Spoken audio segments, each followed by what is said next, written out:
बाबा, हम्म. आज येताना बासुंदी घेऊन या ना. अगं, कालच आपण आईचा वाढदिवस होता म्हणून आणली होती ना. ऐकलं? हं. गोकुळची बासुंदी पुन्हा खावीशी वाटतेय. खरं सांगू, मलाही खावीशी वाटतीये.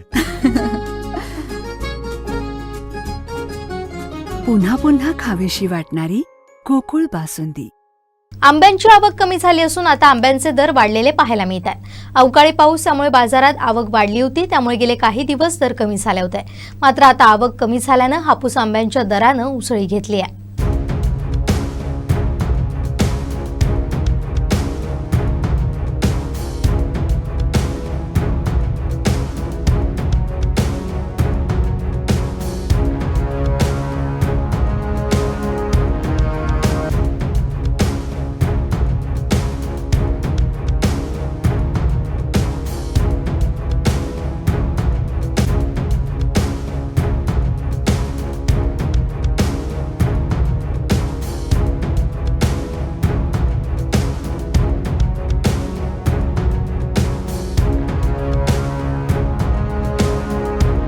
आंब्याची वस्तुस्थिती म्हणजे या वर्षी मोहर आलेला, पण फळधारणा झाली नव्हती.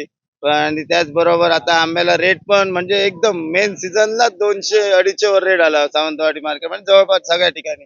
वाशी मार्केट पण उतरले. त्यानंतर नुकसान भरपाईसाठी आंदोलन वगैरे झाले, पण नुकसान भरपाई जरी मिळाली ती बाग मालकांना मिळते. कारण आम्ही बाग जे रेंटवर घेतात त्यांना काहीच मिळत नाही. कारण बाग मालकांना नुकसान भरपाई मिळणार, इन्शुरन्सचे पैसे मिळणार, आणि तरी बाग आम्ही म्हणजे बाग घेणारे पण पैसे देणार. त्याच्यात फक्त बाग मालकच एक सुखी आहे. आणि जे रेंटवर बाग घेतात हे सगळे आता सध्या म्हणजे जसा सीझन संपतोय, बागवाल्यांचे पैसे द्यायचे आहेत तसे त्या टेन्शन मध्ये सध्या दिसत आहेत. पुरायचं नाही म्हणजे आता पैसे घालायची वेळ आलेली आहे. कर्ज काढून आता बागवाल्यांना पैसे, औषधवाल्यांना पैसे द्यायची वेळ आलेली आहे. दिवसाला 4 फोन येतात औषधवाल्यांचे, पैसे द्या पैसे द्या. बागवाल्यांचे पैसे फोन येतात. त्यामुळे हा सीझन एकदम फ्लॉप गेला यावर्षी सर्वच व्यापाऱ्यांचा.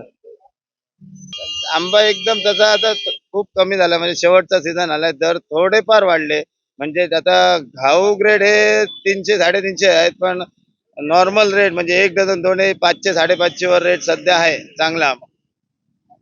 माझं दत्ताधुरी मातोड. दर चांगला आहे सध्या आंब्याला, कारण माल शॉर्टेज आहे.